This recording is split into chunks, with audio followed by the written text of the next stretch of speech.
great to run into people who's, you know, say I grew up watching Demon Knight over and over. I'm very proud of it. Come on out, everybody! It's time to play! Who likes what is always interesting to me. And one of the most celebrated of my career I hear from the public is Demon Knight. People love it. Or not. Why does it still live on? I don't know. I really don't know.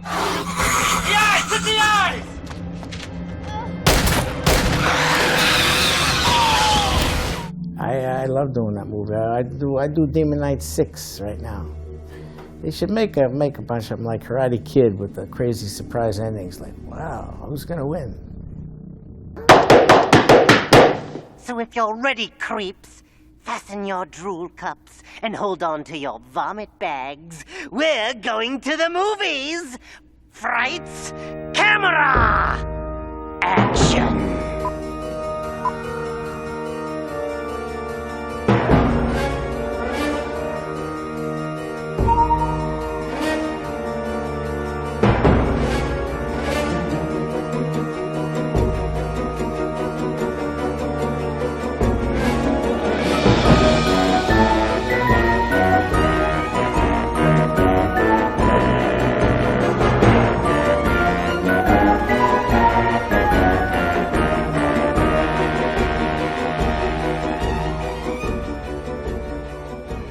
Together with a third friend of ours and at the time partner and co-writer named Mark Bishop, Cy and I wrote Demon Knight with a K as an original spec screenplay years before it actually became Tales from the Crypt Presents Demon Knight in 1995.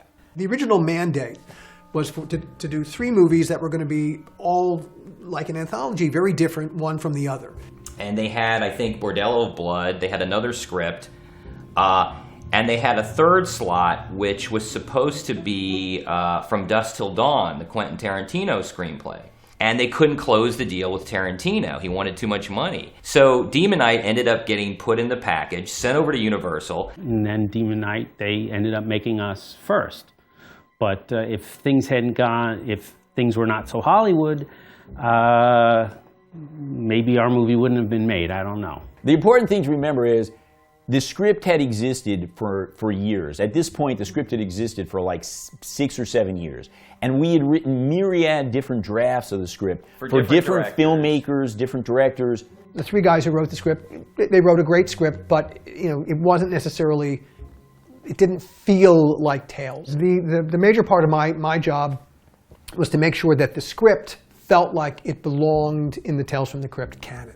The constant tension was because Demon Knight was a spec script and it was sort of turned into the Tales from the Crypt movie, there was sort of a fundamental difference in point of view. We always felt that Demon Knight was almost more of a action horror movie and more of a hero story. It was the idea of that here's this guy Breaker who has this responsibility and he passes it on to this girl Geraldine, played by Jada Pinkett, and that was the arc of the movie, and it was sort of a hero's journey. That wasn't really what Tales from the Crypt was all about in terms of its tone and story. And at a certain point, they had had enough of us saying, it's not a monster movie, it's a hero movie, and they told us to get the fuck out of there. So, now you know. You feel better? When it came my way, when I got the script, I loved the script. I was told later that it was a Tales from the Crypt movie because it wasn't structurally like a Tales from the Crypt. It wasn't a tale of comeuppance, which is what most of those stories are. The cool thing about Ernest Dickerson is that he was just a big kid like us. I mean, we just want to make monsters, right? We just want them to be cool. And we want those because we grew up watching, you know, Jason the Argonauts and Sinbad movies, and so did he. Ernest and I'd never worked with him before. He turned out to be a real sweetheart. By that I mean he let me go. He said, "You got a character involved?" I said, I think I know where this guy's coming from. He says, "Well, we'll see. And he never interfered once.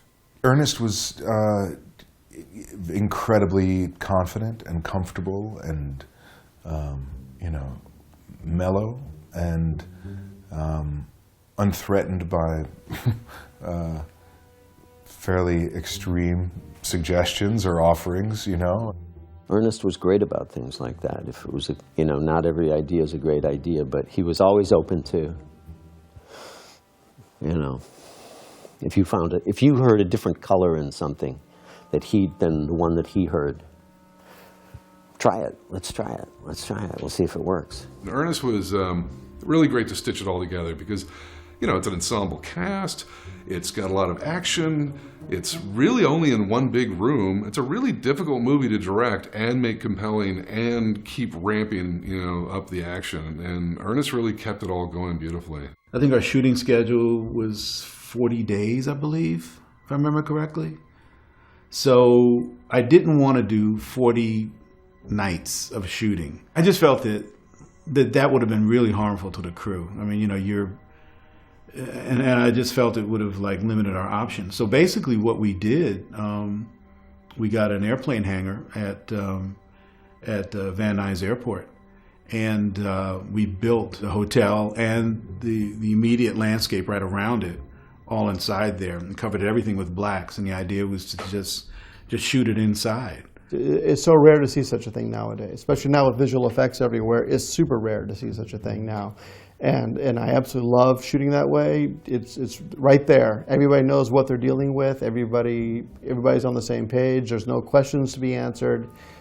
You know, what's in the camera is what's in your movie. It's really great. And that gave us maximum control over everything. We didn't have to worry about weather.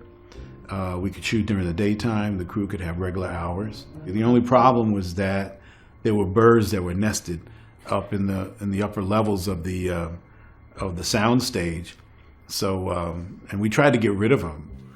They used to have guns that were blanks that they would fire to rid birds from the tops of the towers. They would say, roll camera, sound, boom, and all the pigeons would go, action, and we would roll. And it would take them like 5 minutes to get back up to, you know, and before you could hear it, it would wreck the take. It was very hot, though, in Van Nuys, at the Van Nuys Airport.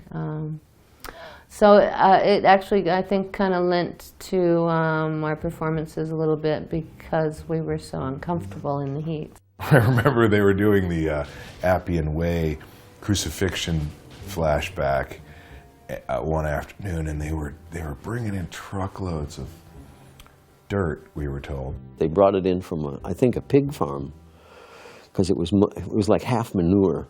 We walked in that morning, and no one could stay in the building. The film crew wouldn't stay, actors wouldn't stay. There were mountains and mountains of dirt, and they stunk up the whole airplane hangar. They had to go get, you know, cleaned out and go get clean dirt to work for us all to work in. This property is hereby condemned. Nobody knew at the time that Billy Zane was bald, okay? Every movie I think he's in before Demon Knight, he has hair. So apparently Billy Zane came in to his meeting and he was bald and he had a briefcase, and he opened the briefcase and he had different wigs in there, and he said, okay, which one of these do you want me to wear for the movie? And again, nobody really knew that Billy Zane was bald at this point. And Ernest was just like, I don't want you to wear any of these things. With the bald head, I liked the look. You know, it was clean. It just made sense for the character. In a weird way, this is like the first, like, Billy Zane is bald and he's out there and he's proud, damn it. I was in London doing Orlando, and we had to wear this long wig. And in England, non-fascists were shaving their heads quite regularly, and an artist, a sculptor, a friend of mine, who was staying at the same hotel I was at, brought his clippers up to my room and just took me down to like a number 2. He was like, "Come here," and I fucking buzzed that thing down because I was complaining about the wig bugging my hair, and I was losing my hair young. I mean, you know, I was bald for a reason because I was bloody bald. You know, it was just happened. But it was a cool look, and I was, you know, it raised eyebrows, I remember, on the streets at the time, but people seemed to dig it. And then I thought it was very fitting for the collector. Billy Zane was like, I was a fan of his, and he really completed the picture. I approached it as if it was like Robin Williams's genie from Aladdin from hell, you know, able to like support any argument with pulling anything out of the ether, be it a sponge to wipe up the blood seal. You know, I remember asking for the prop department. I was like, "You got a sponge? A new sponge, preferably," and shoving that in my mouth and having it just kind of pop out like a I don't know, a tongue. You know, the flame out of the crotch thing they kind of went with, which was cool. We thought that was fun, and to producing, you know, anything needed to make the argument, and have the, you know, the wit and the impatience, having been, you know, alive for centuries. You fucking ho dunk, po dunk, well then there, motherfuckers! I don't know how he came up with half the stuff that he came up with. I mean, there's no blueprint. It's like there's the words on the page, but then he brought so much fun to that character. He's so great in the movie. I mean, he literally steals the movie that we've been told that he... Yeah, we always heard after the fact that Billy Zane got the lead villain role in Titanic off of his performance in Demonite. I think top to bottom, that movie was well cast. I think the cast was great. Like I said, Billy was terrific. Dick Miller, of course, was a legend. What can you, I mean, that's like a fanboy's dream to have Dick Miller, like, who's in all these amazing Roger Corman movies, you know, and Gremlins. I mean, you name it, he's been in it. And have him in your movie as a guy like named Uncle Willie. I mean, you can't beat that. I am in awe. Dick Miller. Dick Miller. I always hate drinking alone. You want to taste? Sure. The part was offered to me was just an old man who lives in a house. And I said, yeah, I'll take it. At the time, I was pretty hungry, I guess. And I read the script after having signed to do the picture. So it got a little bigger and a little bigger and a little bigger, and I realized, oh, this is a pretty good part. Dick Miller. I really wanted Dick because I grew up seeing Dick Miller in movies. And when it came to casting Uncle Willie, I was like, I wondered, wow, do you think Dick Miller would do it? And I hope so. And I was so surprised when and really happy when he agreed to do it. And just a cool guy, you know, just a really cool guy. He was so one of the, anytime you got carried away with yourself as an actor or the scene or whatever, you'd look over at Dick Miller and he's like, "Can we do the scene now?" We improvised really well together. Had an absolute hoot. I think he enjoyed the scene that he had behind the bar pretty well. Holy shit. Hi, Uncle Willie. I remember vaguely we did about 16 or 17 takes on it. I just couldn't get the lines straight. All those naked women, I think it took a whole day. He's looking at you, Uncle Willie. That to me is the best picture I've taken in 60 years in the business. It's kind of cute, no makeup. I ended up doing Dick Miller's demonic makeups and come to find out that this is the first time he had ever been put in a prosthetic makeup. He didn't enjoy it. He was a pro, he put up with it, but he's like, I can't stand doing this crap. When I became the demon, it was slow. The process, the work had to be very fine. You got oh, I lost my head, I gotta keep my head still. So it was interesting. It was slow but interesting.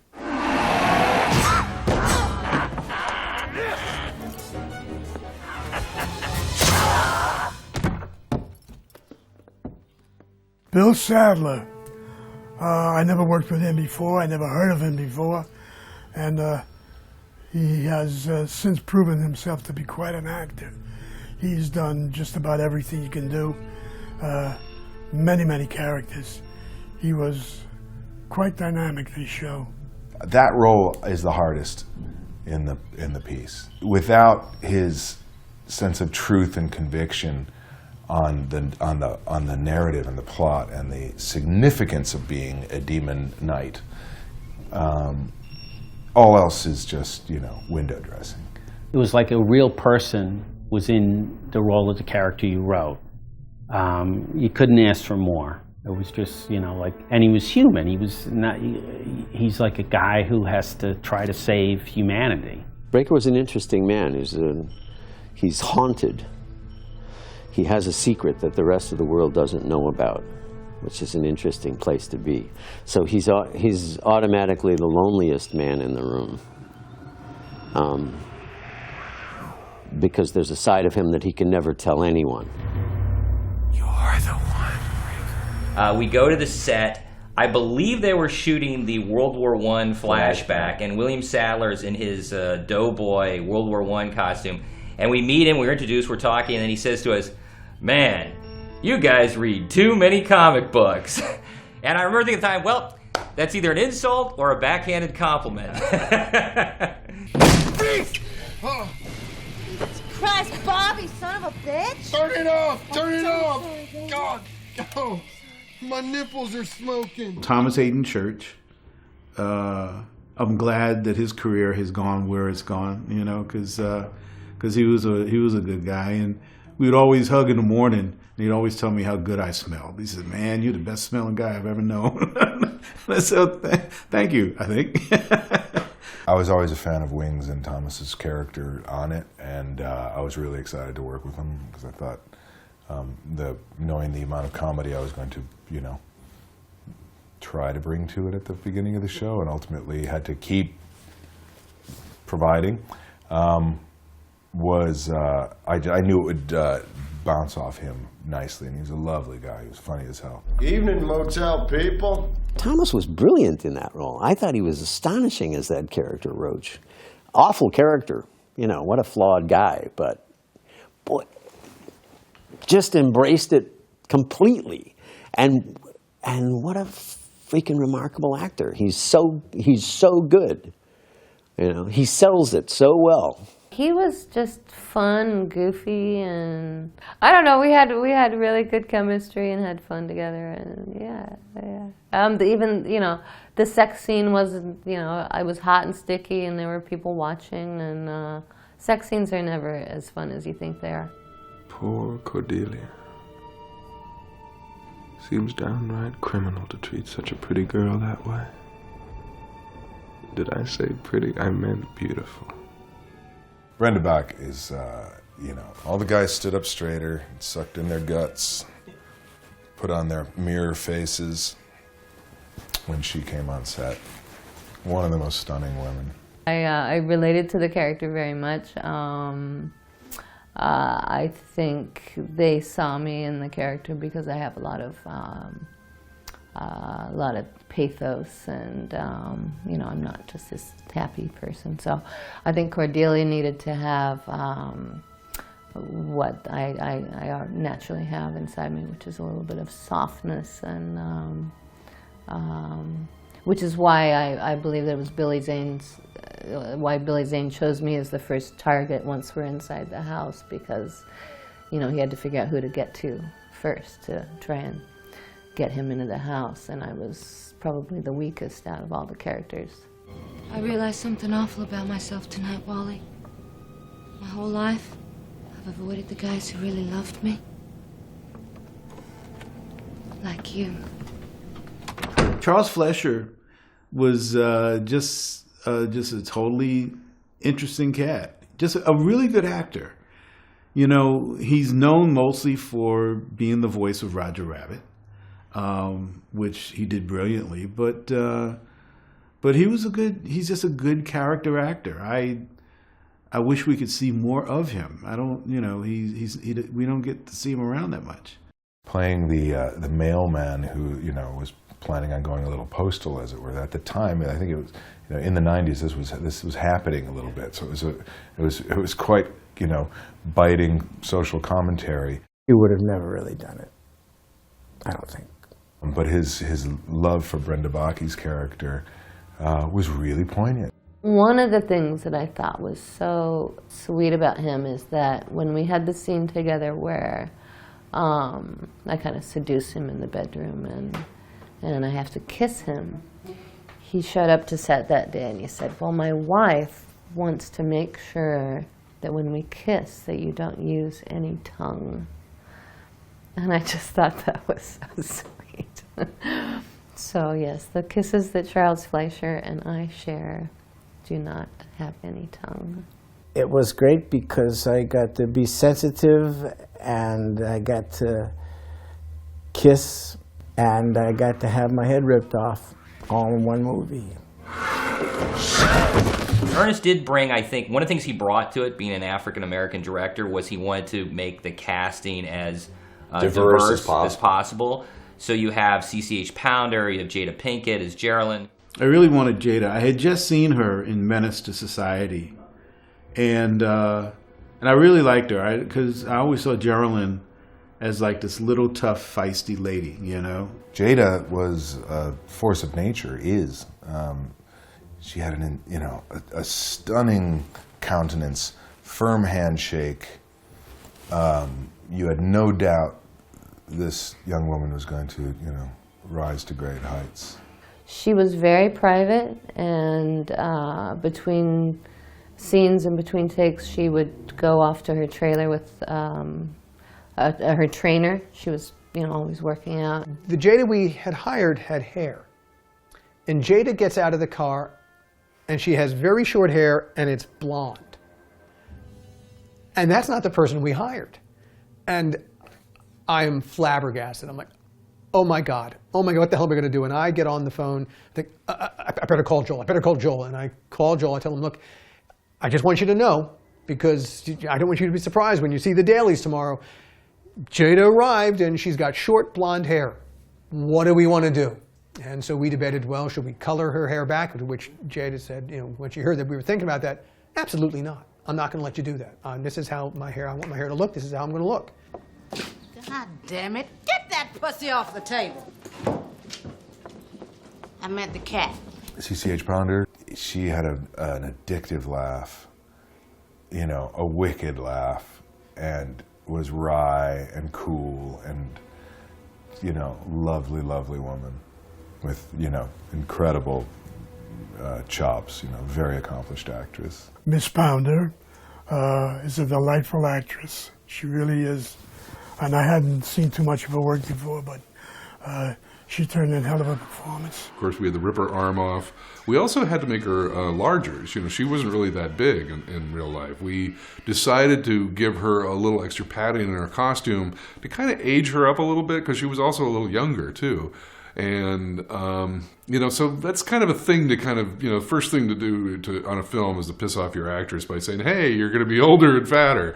But she was awesome. And, you know, the reason we padded her out a little bit is so when we remove her arm, we actually had more of a place to hide her arm. Normally what I would do is I would build the rig, build the understructure that the actress would wear, and then I would pass that off to the makeup artist on the set. And all of a sudden I discovered that, well, I guess I'm going to be doing set work too, because she sort of insisted that I was there to make sure that her arm was perfect every time that she had to wear the arm.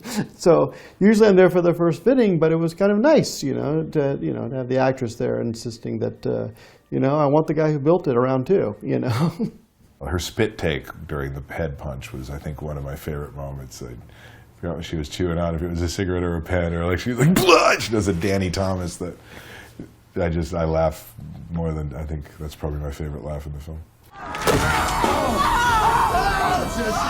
game off. What they had was this contraption. They had taken a full impression of my head.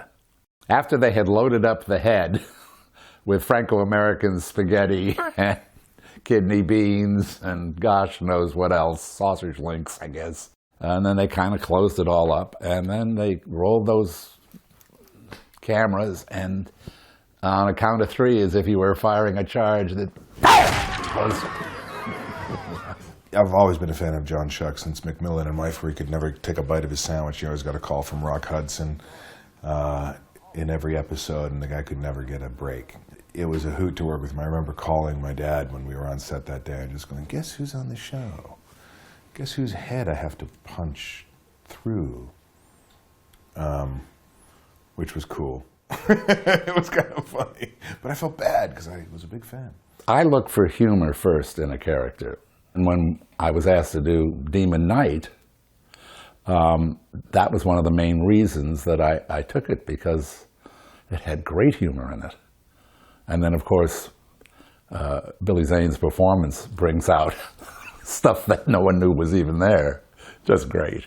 Sorry to drag you folks down here, but we'll sort this thing out and then you can get back to your business. The guy wasn't a buffoon. He just was trying too hard. You know, he should have just laid back a little. He would have done much better. And a little bit later in the movie, he probably should have stayed back another 60 feet, or he would have kept his head. Heads up!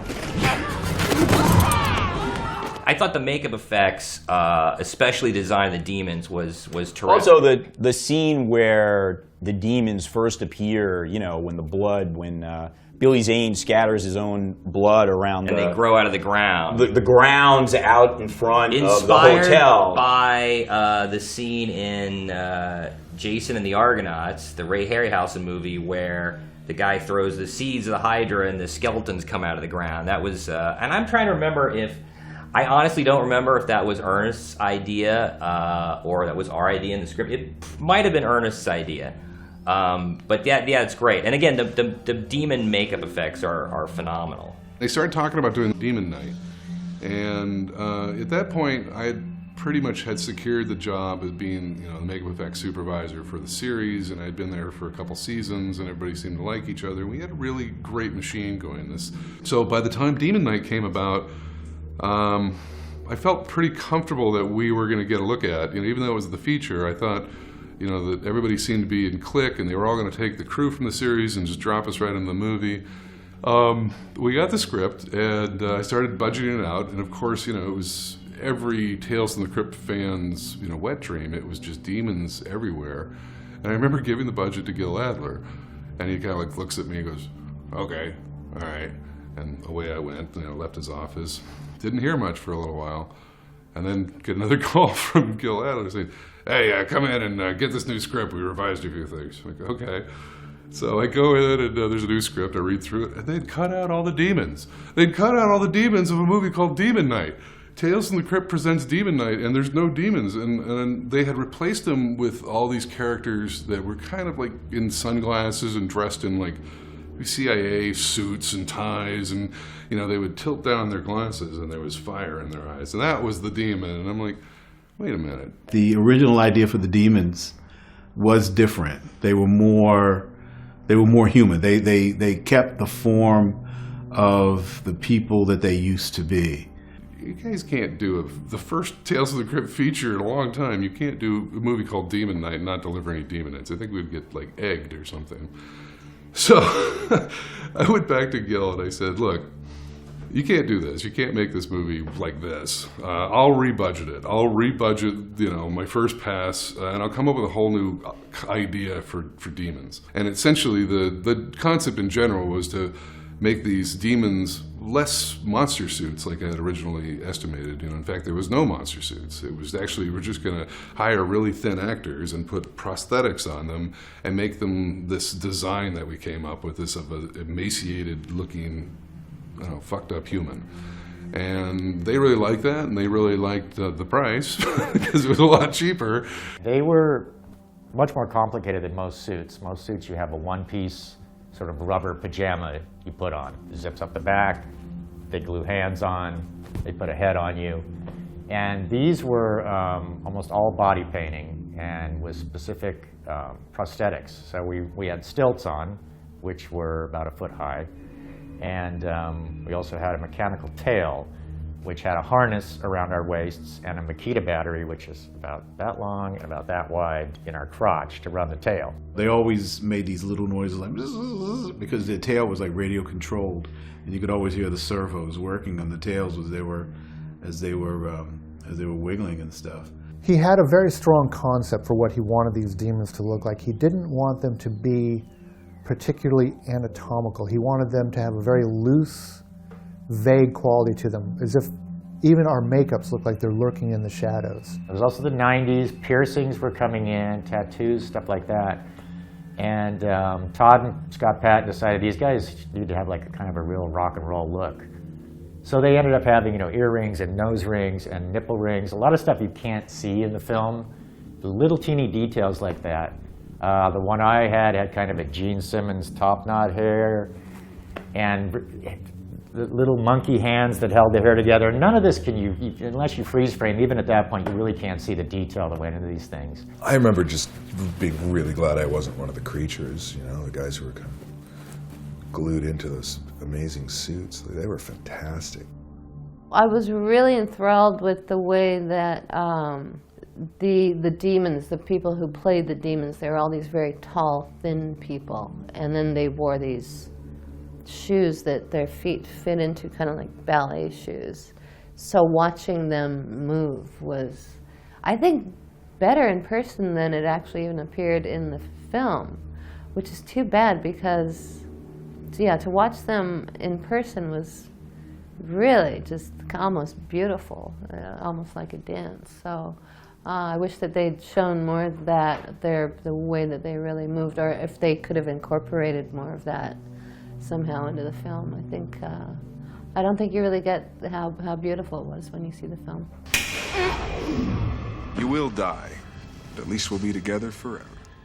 Now, at the end of Demon Night, Billy Zane, who's the devil in the original script, turns into a fire demon. And John Van Fleet did these fabulous effects of this wall of fire with Billy Zane's face in it, and they were great. And he's in the background, and Jada Pinkett is kind of being sucked into the flames. It had a lot of Tales from the Crypt-esque humor, dialogue, between them. We wanted to create the demon as a creature of pure fire. So it would have been living fire. It's the kind of stuff that's done fairly, quite easily today with CGI. But these were the days before CG. They tested the movie, and we were actually at this audience test, the first audience test, and the movie played like gangbusters. And you got to that point where Jada Pinkett is now covered in blood, and Billy Zane runs away from her, and she's going to the house, and the audience is like really with it. And then suddenly she turns a corner, and Billy Zane is there, and he becomes a giant floating head. And you could just literally feel like the wind go out of the sails. Like everybody was like, what the hell is this? And I believe the ending that is in the final movie, which is closer to our original ending. At least she has a physical confrontation with Billy Zane, and they have the little tango, and they at least it becomes that there's some sort of satisfying mano-a-mano battle there at the end. It's only fun when you see the bad guy get it, and when he gets it in relationship to how bad he is, then it's satisfying. So when Billy Zane suddenly became this fire demon that pulled Jada Pinkett, who had the key in her hand, and it made him blow up, so didn't work. So another ending was fashioned.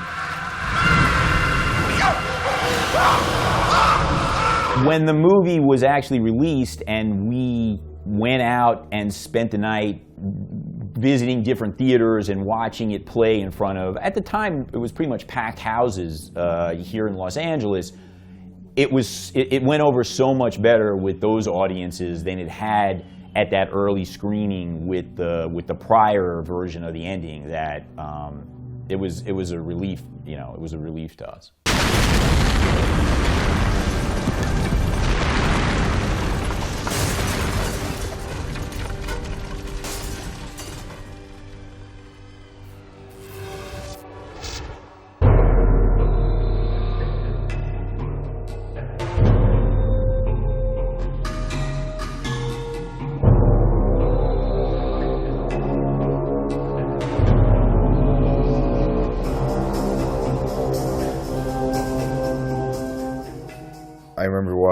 seeing it opening night. I stood in the back row, and I just love that, you know, watching everyone jump and popcorn fly at the shockers, and then, you know, the uproarious laughter. I was concerned by at first. I thought, what have I done? You know, am I going to be in trouble? If that movie is worth watching at all, it's because of the ensemble. It's because there are so many good actors, and they're all bringing it. It was a good movie. I wasn't embarrassed. I thought it was good. I thought Billy was good. He was very charming, even though he was playing a demon. You know, usually demons aren't that handsome. Usually you get more of a, you know, a demonic-looking fella. He's a nice-looking fella. He's a demon. Who knew? Maybe hell's not so bad. Demon Knight just kind of came together almost like a lightning in a bottle, almost. I mean, there was so many great, fortunate events that brought that together. Maybe some not so fortunate events as well. But somehow it was all kind of contained, and it came out as this, you know, beautiful edifice, and we're still talking about it today. We were hoping that, oh, it would be the first of, you know, all these Tales from the Crypt movies. Didn't work out that way, but people to this day apparently really like it. I think when people mention it, they always say, saw that Demon Knight, that was a hell of a picture. That's what I think. It's a hell of a picture. I think it's unusual enough of a movie and funky enough for young people to enjoy watching it now.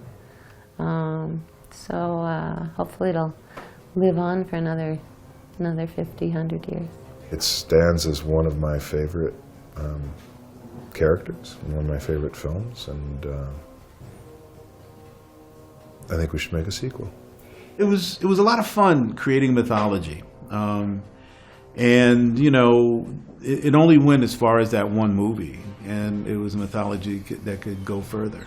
I'm happy because I think I did the only movie where an African American woman saves the world, and as far as we know, she's still out there.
I can't do any more than that. My work here is done.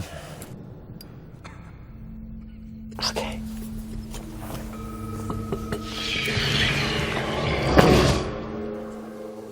And that's how it goes.